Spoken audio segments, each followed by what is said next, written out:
Nice, nice. All right. So we are live.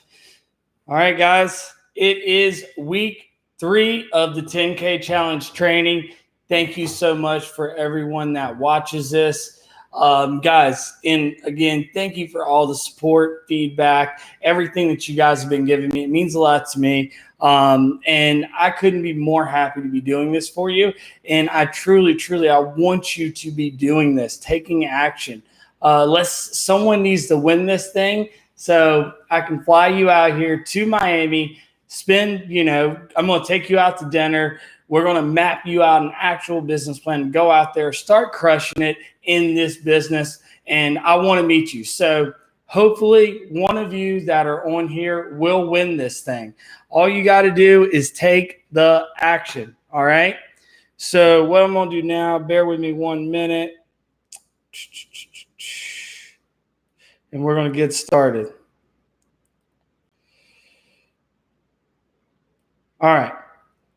So last week, we covered the perfect appointment, right? What it looks like when you're prepared and you're a professional company, what all the biggest and best wholesalers all around the country, this is the stuff that they're doing, they're implementing. This is why they are winning contracts, while we are winning contracts. So by sharing this with you, I want you to really take this to heart and, start implementing this kind of stuff, right? Like as you go.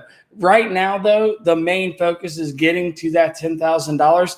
Some of this stuff is just me sharing with you. So as you actually start doing deals, you start growing and you start doing business, right? Like these are going to be helpful tips for you building the business out and how you should be doing it and the stuff that you need to focus on that's going to beat out your competition and give you an edge, right? So, all right.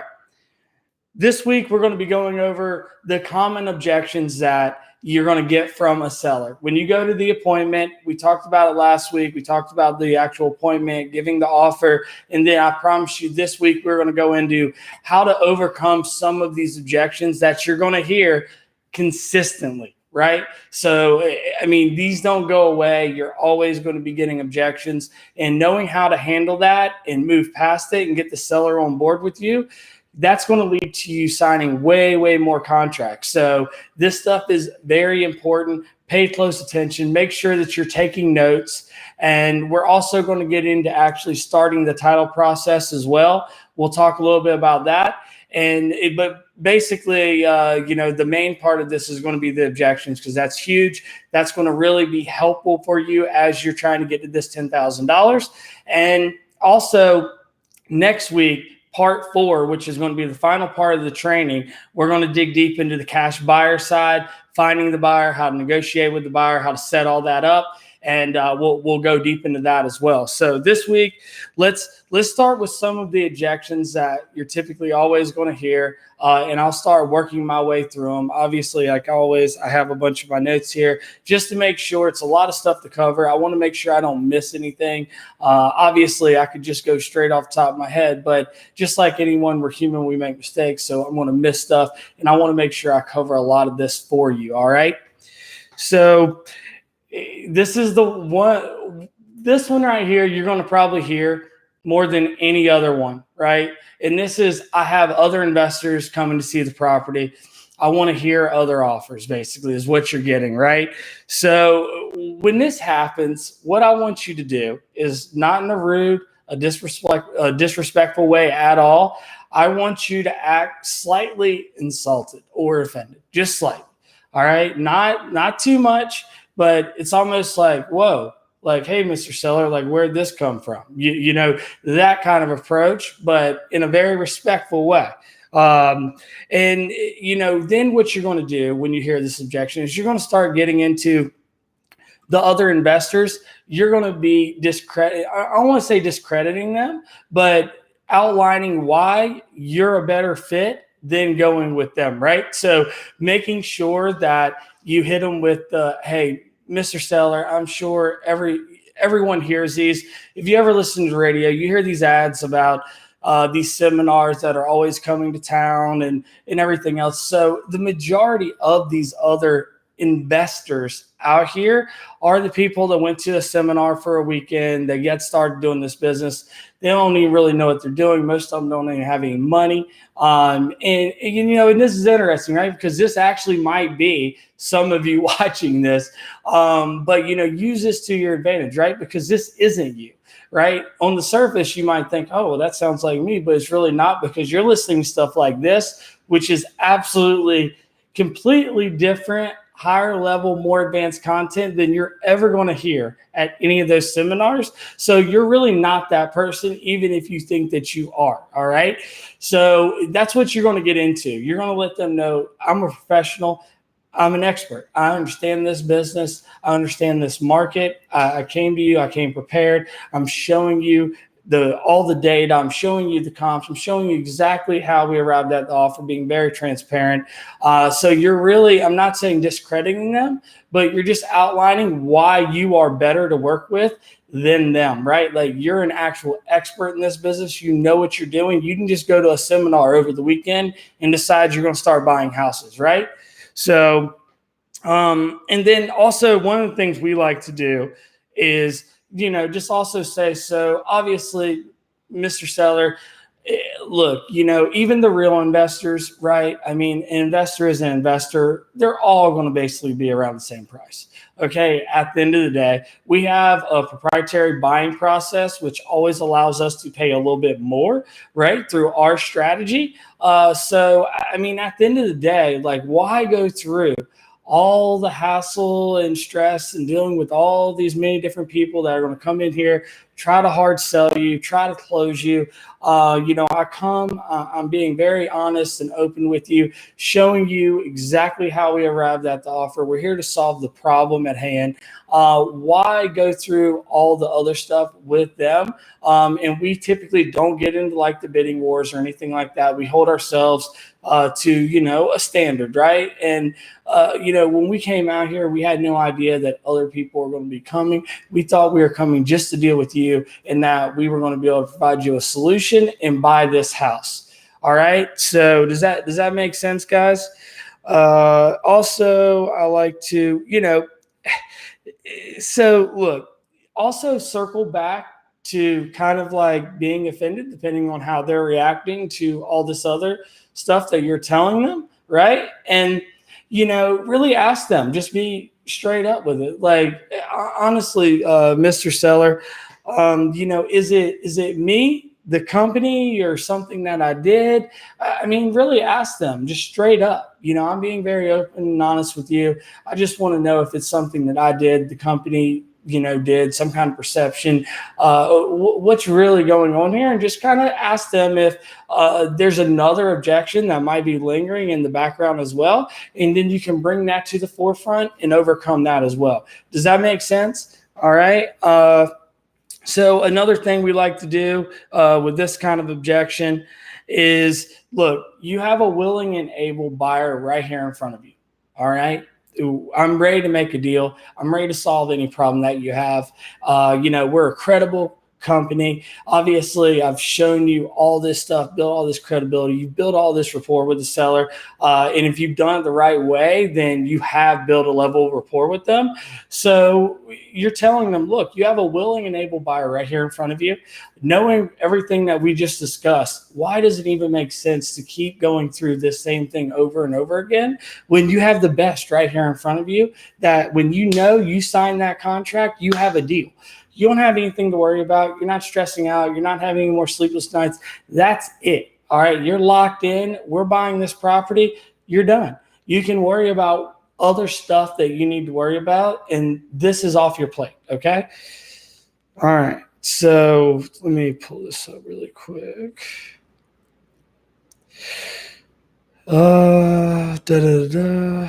Okay, so is that good, guys? Are you following me there? Give me a thumbs up and let me know. All right, you're following me and you're liking this, so I'm gonna keep going.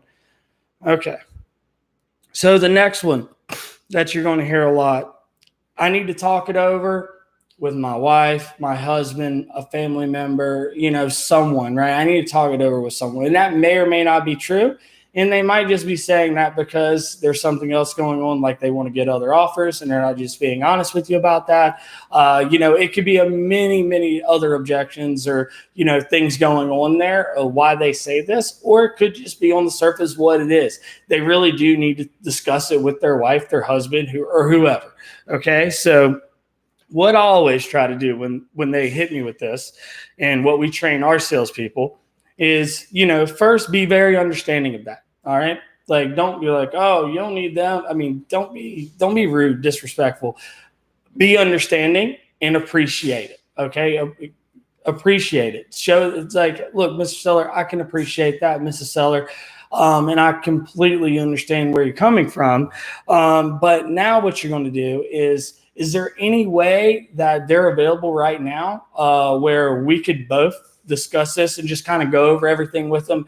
I know it was a lot of information we covered. I just want to make sure that they really have the full picture so they can make an informed decision with you. And this is a good way also when you get this objection to kind of feel out them a little bit more. Like, ask them, well, all right, so what you're saying is you're on board, right? We just need to verify and, with your significant other or whoever. So this is a good way to gauge them as well, right? Kind of where they're at. If they haven't given you any kind of direct answers, yes or no's, you can feel this out a little bit more and use this objection to see where their head's at as well. But always try to be on that call or in that meeting where the information is being relayed over. Okay. And one of the primary reasons why is obviously they might not translate that information over correctly. Exactly what you said, how you presented the offer, how you're going to solve the problem.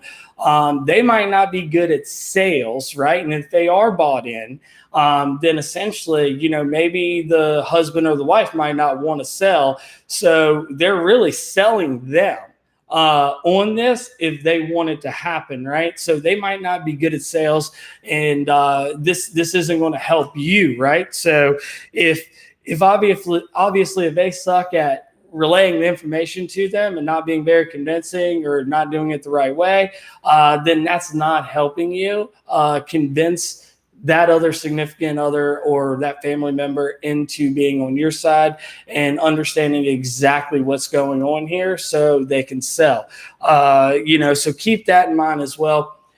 I always like to try to schedule the meeting, or if I can get them on the phone right now, that is ideal. All right. Right now, while everything is fresh in the actual seller's mind that you just went over everything, they can get the significant other, family member, whoever on the phone right then and there. Let's go over everything and I will help you present all the information to them.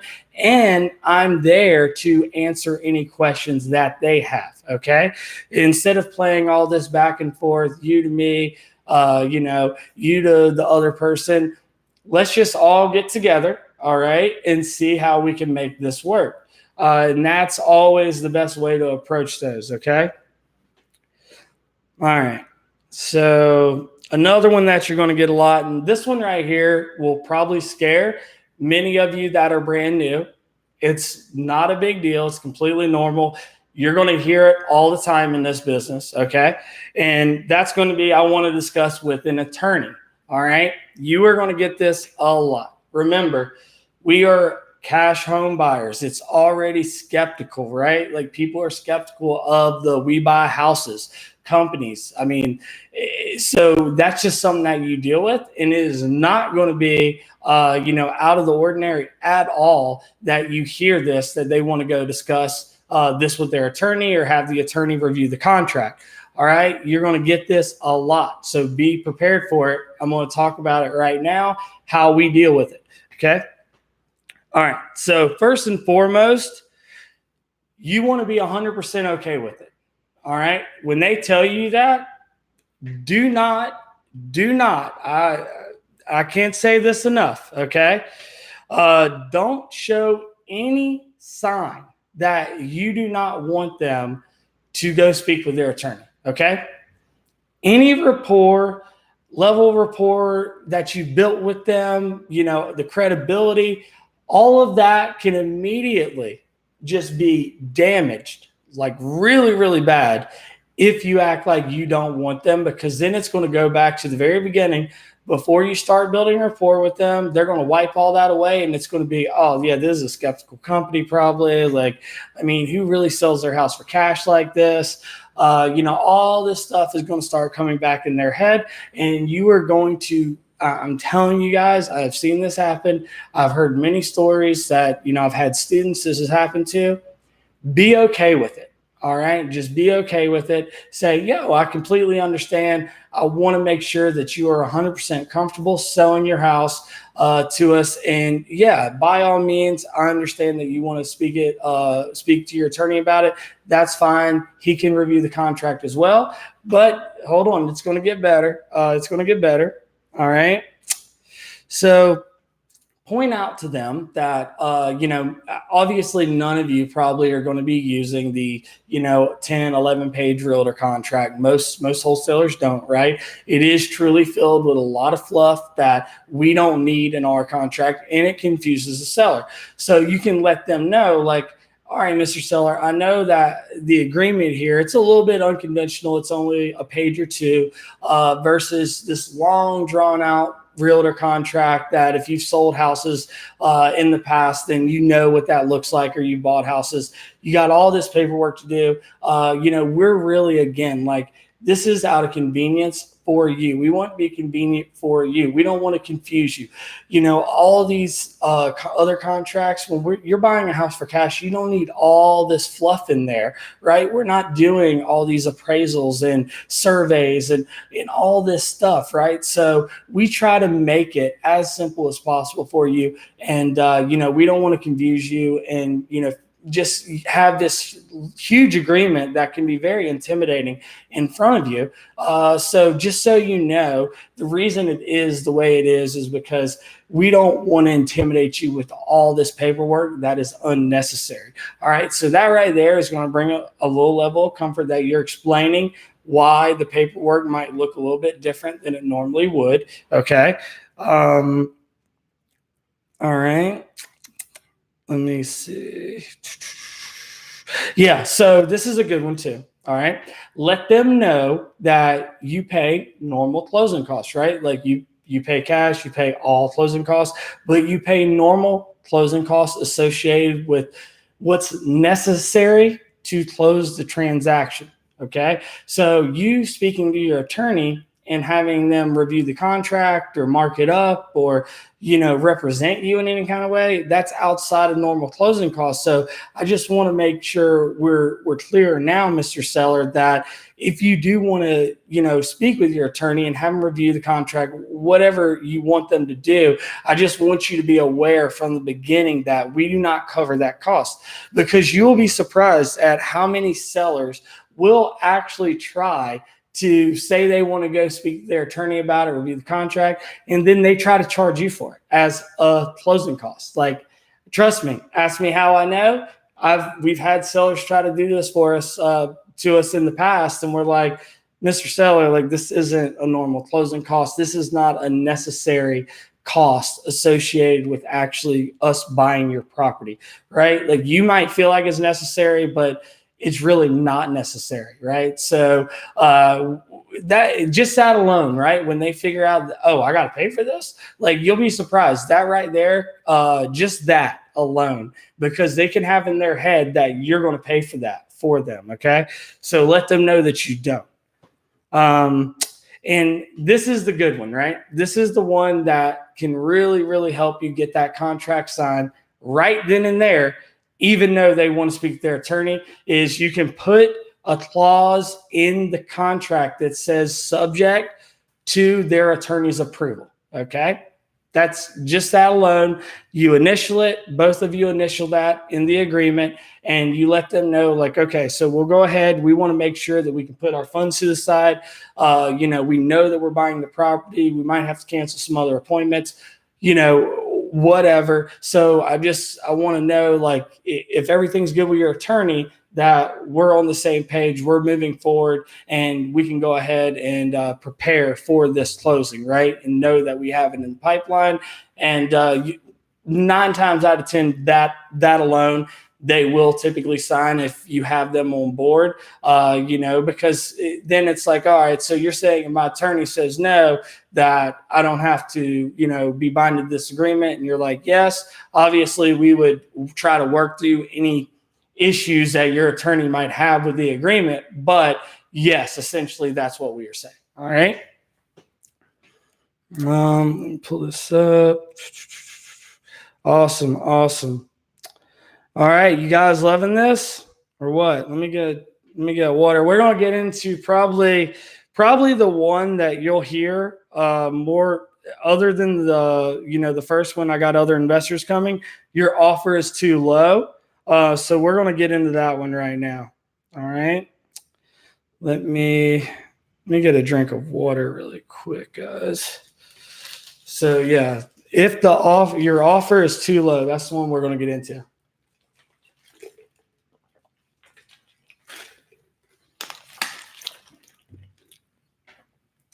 Okay. So your offer is too low. As soon as you hear this, what you need to do is you need to find out what they are basing that on. Because what you'll come to find, and after I've went to, who knows how many appointments at this point, right? You're going to find that they're basing that your offer is too low just off of being uninformed, right? Misinformed, or they just really, really are just basing it off of some weird feeling, or they have something in their life that they need a certain amount of money for, and they're basing it off of that, not really the market or reality, what the property is actually worth. They're just basing it on what they need. So they're misinformed, uninformed, or they're just unrealistic. That's really it. So you need to pinpoint which one of those it really is, because they're all overcome in a different way. All right. Does that make sense? Reiterate the value, how you come up with the offer, showing them again how transparent you were, right? And again, guys, this is where it is so important. Can't stress it enough that you reiterate to them that it's you and the seller against the market. Okay, so you're both up against the market. It has nothing to do with what you want to pay, how you come up with that number, or anything else. The market is dictating the price. Mr. Seller, you and I are on the same side. We're both just trying to make a deal. Like, you want to sell a house, I want to buy a house.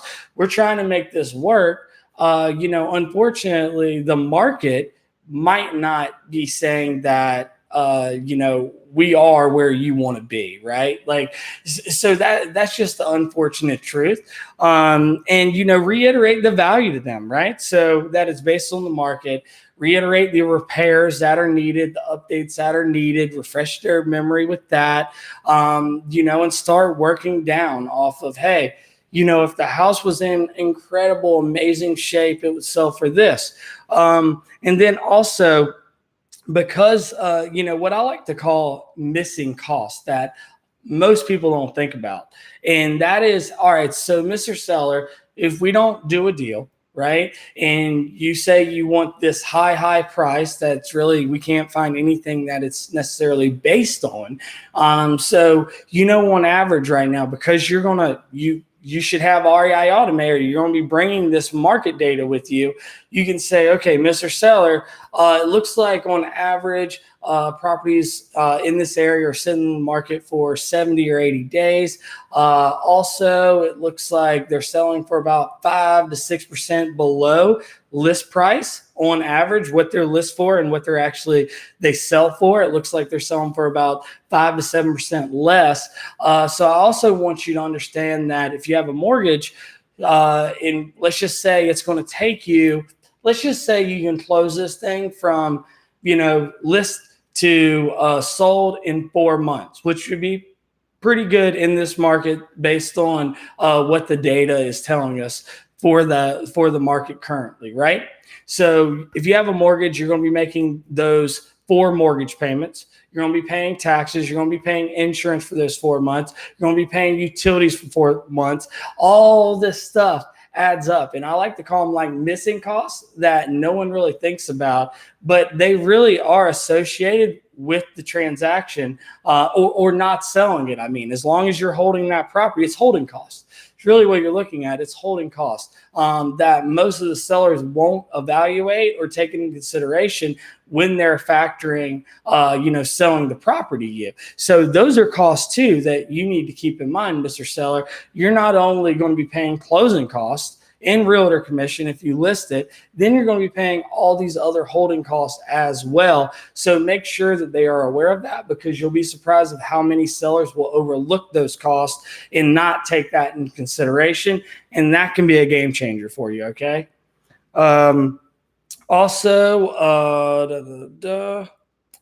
Sprinkle in throughout, going over this objection with them and overcoming it, sprinkle in whatever that, because you're a great listener and you build that rapport with them, you know what their real problem is, sprinkle in a little bit of that pain point, just kind of bring that back in, and let them know that you are also solving whatever problem that they have going on. And there is value, right? That's a value that you're adding as well. So you're not just buying the house, paying cash, you're also solving whatever problem that there is. You're bringing a lot to the table. So I want you to really, really understand that, and do not take that for granted, because you are bringing tremendous value to the table for someone that needs help and needs to sell their house fast. And don't underestimate yourself. All right. Believe in yourself and your value. Okay. So obviously, reiterate the market data. You should have REI Automator. Obviously, if you don't, you can still get 30% off. You can go to getfmhnow.com after this, and you can get 30% off using code FLIPFAM.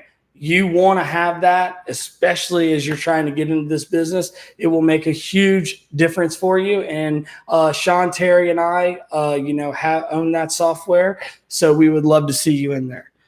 Now getting back to here. Another one that you'll commonly hear is, I need to find somewhere to live, right? They don't have a place to go. So this is an easy one to overcome, obviously, because this really all goes back to being a problem solver, like we've been talking about. You're there, you're solutions oriented, you're solving problems. So that's exactly what you're going to do here. Offer to help them find a place. Make that a part of the offer. You're a real estate professional, right? Put an emphasis on that you're a professional, you're in the business, and you bring that value to the table along with buying the property. Easy one to overcome, okay? Another one, I need to think it over. All right. So it's just I need to sleep on it. I need to think it over. It's basically something is going on there that they don't want to make a decision. You haven't fully sold them on doing this deal. That's really, at the end of the day, what it is. They're not sold on you. All right. You could argue it's something else, but they're not sold on you. So this is what you want to do, right? You need to pinpoint the real issue that is holding them back. All right. It's always going to come down to the three. You didn't solve their problem. All right. The price, the contract, or the credibility company, you. Okay. That's really it. So it's either going to be the price, it's going to be the contract, it's going to be you or the company, the credibility situation. All right. Or you didn't solve their problem. You need to pinpoint what that is in order to fix it. Okay. So how are you going to do that? And by the way, this is a classic example of what happens when you don't build the right level of rapport. All right, classic example of that is if you haven't built that relationship with them, built that trust, that credibility, then this is typically the objection that you're going to get. Almost probably 7 out of 10 times, the objection you'll hear is this: if you haven't built that relationship with them, got them comfortable with you, got them bought in. So you need to pinpoint, all right, so Mr. Seller, I'm just trying to really, so I understand, I'm here now. What is it? And then just come out and ask them. Ask them like, all right, so Mr. Seller, is it something that I did? Is it, like, is there some trust issues going on here? Is it something to do with the contract? Is it the price? You always, again, the price is always last. Or sorry, I actually missed. Did I not solve the problem? And then price is the very last thing you're going to mention. Remember, price is always, we're never making it about the price. All right. We're never making it about the price.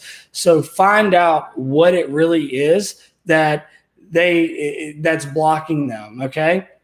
If it's the contract, stay right there and go over that contract with them, right in front of them, and answer any questions that they have. And you should know how to answer those questions. Okay. So go over that contract with them if that's what they need. And, if you have to, add something in there like that relates to solving their problem, whatever, or maybe, and I've seen this a lot as well, it also could be that you did say that you were going to solve that problem when you made the offer, but there's nothing written saying that. Okay. So in their mind, they might be thinking, all right, so they said they were going to do this, but how do I really know they're going to keep their word and do it? So that's when, if it's something that you could put into the agreement, right in there as a clause, like, and, so-and-so, we agreed to do this before closing, or, help the seller with this, give the seller this, whatever it is, get both of you to initial it, the seller and you initial it. And, now they actually, all right, so they're getting the full picture, and it's actually like written out and signed in the agreement that whatever it was that you're actually going to do for them. And it makes it seem a lot more real if they have worries about whether or not it's actually going to happen. So that's one thing that you can do.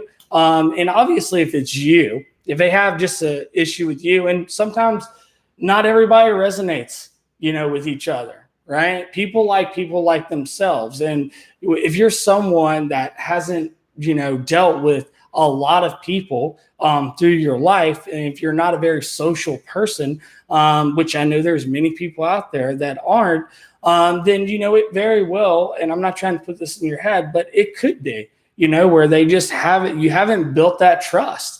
You haven't built that trust and that credibility with them, or that level of rapport. And, if that's the case, then,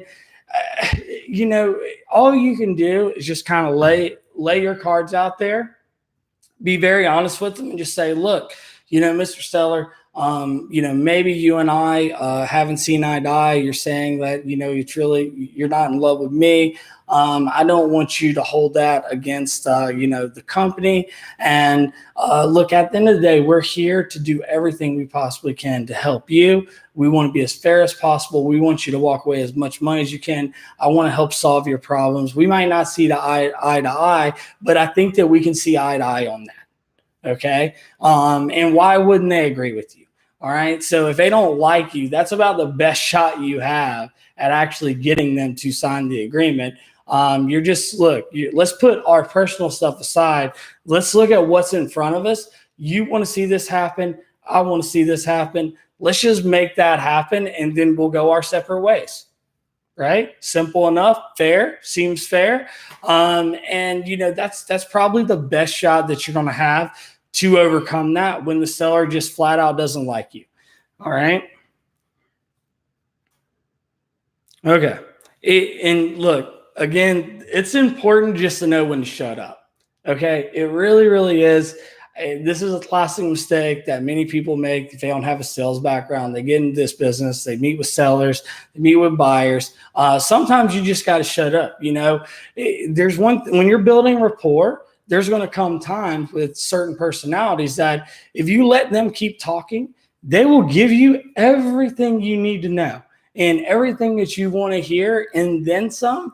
Sometimes you just got to get out of their way, shut up, and let them tell you what they want to tell you. So be very aware when you're in these conversations with the seller. If they seem like they're starting to really get into a rhythm of giving you information and, building a comfort level with you, let them keep going. Let them keep talking and giving you what you want to hear, because they will if you allow them. So know when to stop talking and be quiet and let the seller talk to you. And again, this goes back to being a great listener. We talked about it in some of the other challenge videos. You need to be a great listener. All right. Know like when you should be listening, when you should be talking. And obviously, the more social interactions you have, the more you meet with sellers, the more comfortable you'll get with this. But, really, really just be cautious of that. And guys, like, keep in mind, I'm not telling you all this so you get in your head and you go to the appointment and you're like, okay, I remember James said I got to do this, I got to do this. Like, and you have all this stuff running through your head. Don't do that. You need to be comfortable, cool, calm. Okay. So if you need to, maybe take some notes and have them, but don't get in your head. That's the worst thing you could do, because guess what? They're going to know that you're in your head. It's going to definitely come off to them. You're going to come off nervous. You don't want to do that. You want to be super calm. Like, you want to walk in that appointment, Mr. Seller, I've done this 1,000 times. All right. So like, there's nothing like, and I'm not saying like put off some like weird vibe to them, but you're there calm, cool, collected, confident. You know what you're doing. You're here to buy this house. All right. They want to sell it. You're here to buy it. And that's it, right? Like, you're not in your own head, kind of freaking out. Like, oh, I don't know. Like, what do I do? If you need to, write out some steps. Okay. All right. So James said, do this. If you're taking notes through these challenge trainings, put this together and put you a little like checklist together of when you go to the appointment, you need to do this, you need to do that. And then just keep referencing back, but be calm. Like, don't worry about being perfect. Okay. That's what I'm trying to tell you. Go out there, get the experience, take the action. You're going to learn more than you ever will from anyone going out there and taking the action, right? Because there's many, many things that the people that have experience, like me and other people that have been doing this for a long time, that we can't just like put on paper or just tell you. It's stuff that you just know. It's instincts, right? It becomes an instinct when you're in these appointments. Certain things that they say or they do, the way they look at you, it's like, oh yeah, I've seen that look 1,000,000 times. So guys, like, just go out there and make sure that you're taking the action and that you're actually out there doing it and learning a lot on your own, because that's going to be your best teacher at the end of the day. And then you have people like me to help you and guide you through what you should be doing. And when you combine those two, you're just investing in yourself, in the success that you're going to have. Okay. All right. So know that you need to be a great listener. And remember, again, it's you and the seller against the market.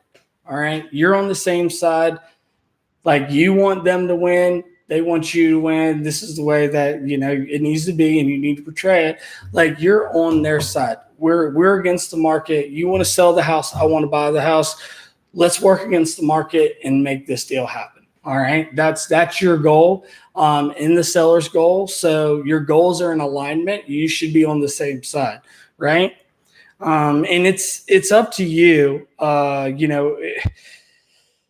When you arrive at the door, instantly, guess what? It's the seller against you.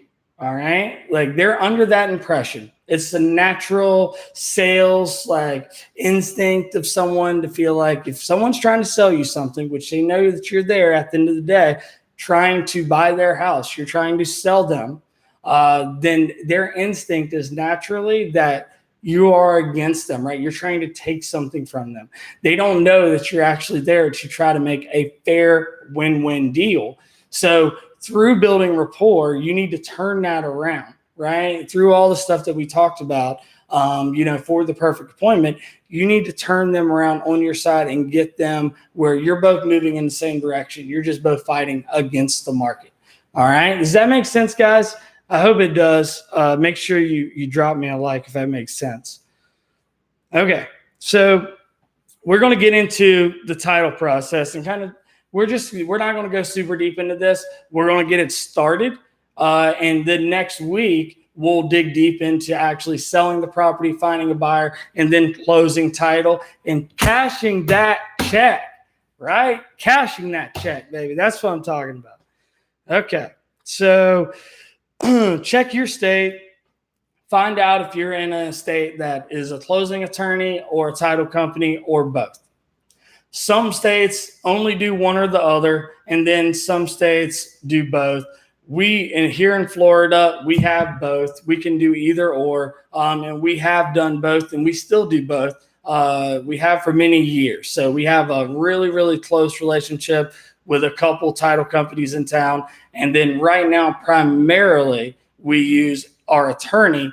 But yeah, so just find out first. I mean, that's something simple, but I'm just going through the list here. You need to put up some kind of money when you turn in this contract. Some of you are like, oh, you don't need no money. You don't need. So look, you got to put up some money.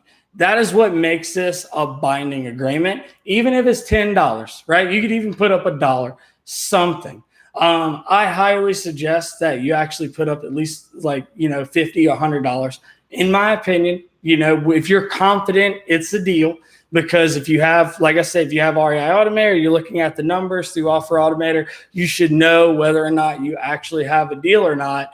But that's what I personally suggest. It shows that you're a little bit more serious. Guess what? The person that goes there and tries to put down $10, $5, $1, by you putting up more, that builds another layer of credibility for you there. You're putting up a little bit more money. Still not a lot of money, honestly, for escrow to buy a house, but it's a lot better than the person that comes there and wants to put down $5 or $10. But do what you want. I'm just giving you my advice in my opinion, okay? But that is going to make the contract binding. All right. If you never put up any kind of money on an agreement, depending on your state, then, some states will actually consider that that's not an agreement. You don't have real intent to buy that property. And that will make it very easy for the seller to go out and sign a contract with another wholesaler, another buyer, because they didn't feel like you were being real and you weren't serious, because that's just what they're looking at, right? They're like, oh, you put down $1. And there's other ways that you can present this to them that makes sense, right? But at the end of the day, guys, I would just highly suggest you at least do that. But it's up to you how much you want to put down. You could also tell them, hey, we're going to go ahead and get the money in there as fast as possible anyway, so we don't need to put in a lot of money for escrow. There's different things that you can tell them. That's just my opinion and my suggestion, and that will help you keeping sellers happy and locked in the agreement. And I know that can be scary as you're starting out, because it's like, that $50, if you end up losing it, that could really hurt you. But make sure you're confident that you have a deal before you do that, obviously, right? So that's just my opinion. But it will be easier for them to back out and give you trouble when you're not serious, right? So even if if you have to, maybe 10 or $20, whatever you can afford, you're comfortable with, but do something. Do not just turn in that contract and, with no money, no anything. That's not good. And actually, some title companies or attorneys' offices won't even take that contract serious unless you put down some money, right? So just so you're aware of that. Reach out to some of the big wholesalers in your market. Find out who they're using, right? So that's what usually everyone does. I tell everyone to do. No one ever really has any issues with that. You can go into some of the Facebook groups and, type in, hey, I'm in this market. Who's a great investor-friendly title company or attorney? And it's easy, right, to find someone. But this is what I'll tell you. Call that direct person that you would be dealing with, all right, at that company, and have a conversation with them. Make sure it's someone that you actually like and that you're confident in can get the deal done. So I'm going to talk to you for a second about title companies. And this right here, this is important stuff. Doesn't seem like on the surface, like, oh, it's just title company, whatever. Guys, this matters. All right. This will make a big difference as you grow and you grow your business and you're doing more deals, you're getting more contracts, of how many of these you actually close over time? All right. So, you need to get along with that person, and you're going to spend a lot of time talking to them, but you want someone that has experience, that's been in this business a long time, that's seen a variety of title issues, maybe a lot of title issues that aren't normal title issues, stranger stuff. Someone that is like, as an example, we have someone in our market that it's one of the owners of one of our main title companies. He's been in this business. Actually, both of the owners are both close friends of mine. They've been in there, I think, for 35, 40 years, something like that. Their parents own this title company. They took it over. They're partners in it, and they're now like 50-something years old. Great guys, but they have seen a lot over the years. So he is my go-to. That if I have a crazy deal with some kind of weird issues going on, that I go to and I'm like, hey, Joe, this is what we have here. Do you see any way around this? Any way we can get this closed? All right. You need this person in your life. I'm telling you right now, you will be shocked at how many times that every other attorney and title company could not find a way to get a deal closed that we had for whatever reason. And then he gets on the phone with them and he's like, oh yeah, all you have to do is this, this, and this. I can get this approved. The underwriter can do this. Yeah. And then before you know it, they get off the phone. They're like, oh, wow, yeah, I mean, I didn't that makes sense. I didn't see that. Or, and they don't, and a lot, what it is most of the time is they don't have that experience. They haven't seen some of the crazy stuff out there. So you need this person on your side as you grow and as you scale. It'd be great to start building a relationship early on in your business with that person. But if you don't, that's okay. But be looking for that person, that Joe in your life. And over time, you will close way, way more deals because of that person. And if we would have listened to some of these other title companies over time, there's so many deals, hundreds of thousands of dollars that we would have lost out on, that they just said, no, you're going to have to kill that deal. There's nothing you can do with it. We take it to Joe. He gets it closed, legal as you possibly could be. He just knows how to work the system, right? So he knows how the system works. He knows how to push deals through. You need a closer, a title person, an agent that's a closer, that knows how to close deals just like you do. Does that make sense? Okay. Yeah, you want them to be problem solvers just like you're a problem solver. Just like you problem solve for a seller, they need to be problem solving for you. And I'm telling you right now, that will make so much difference in your business overall. We make all our buyers close with our title company, by the way. You want to keep control of the deal. We're going to get more into that next week. But again, you want to keep control over the deal and have a reliable relationship that's going to keep you informed of what's going on through the title process. So what'll happen is, if you do a lot of assignments, right, you want to do an assignment instead of a double close, which I'm sure many of you prefer doing assignments because there's no cost in there. But bear in mind this, that especially when you're newer and you don't have a relationship with a title company, that what a lot of them will do, and I see this all the time, is they're going to say, okay, so you're assigning your contract now to this buyer, right? So really all we need to talk to now is the seller and the real buyer. And a lot of times they'll try to cut you out of keeping you informed of what's going on with your deal if you're not careful. So make sure that you stay ahead of that. But that can happen when you're doing assignments. You're like, oh, well, since you're not really the buyer anyway, I'm going to deal with the seller and the buyer, even though you're still hey, I need to be involved in this to make sure everything's going right. Everything is okay and everything's getting funded. It's my reputational line. All this stuff is going on in your head. So just be aware of that as well so you can stay ahead of it. And some title companies will try to do that, some won't. But again, it all goes back to having a great relationship with a title agent that is a problem solver, that's a closer, that can push your deals through. Okay. So guys, we're coming up now basically on about an hour. I'm trying to keep every one of these right about an hour. Let me pull it up and see if we got any. Okay, so okay, all right, so I see some of the questions. Subject to, subject turning approval. No, dude, I'm telling you right now, it's an absolute game changer. Need to talk to my wife, get to the wife there on the phone or schedule.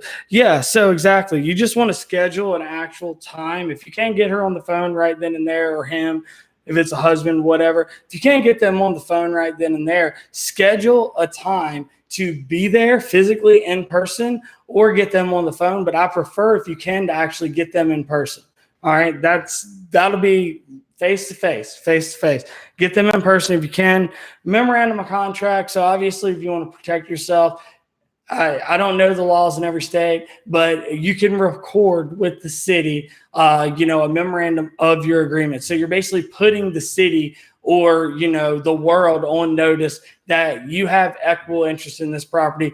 You have, you have a contract to purchase it. And now if the seller does try to back out, go sign a contract with someone else, close somewhere, now you are clouding the title. And if the title company is doing their job, they will find that you have a cloud on that title, you had a contract on it, and they will need to reach out to you, and that will bring the seller back around.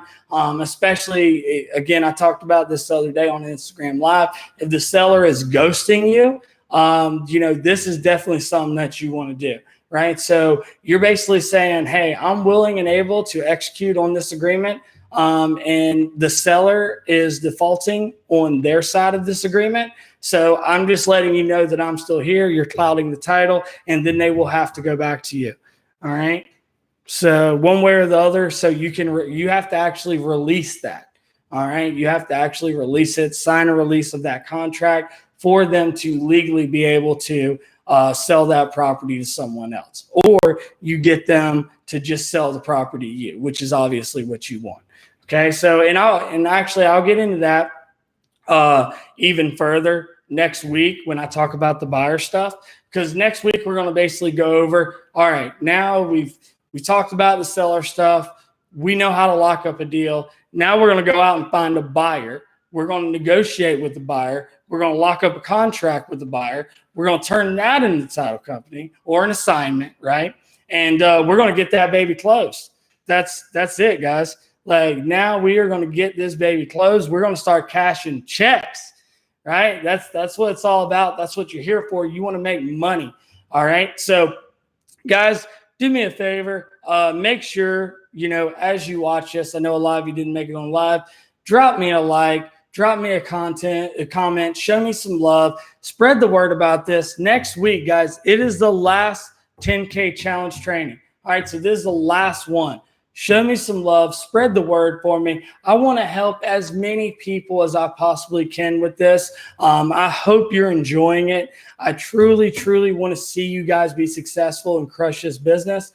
And guys, I have some big stuff coming up. Big stuff. Really, really cool thing I'm about to announce. And we just did a ton of fresh updates to the Offer Automator feature and REI Automator.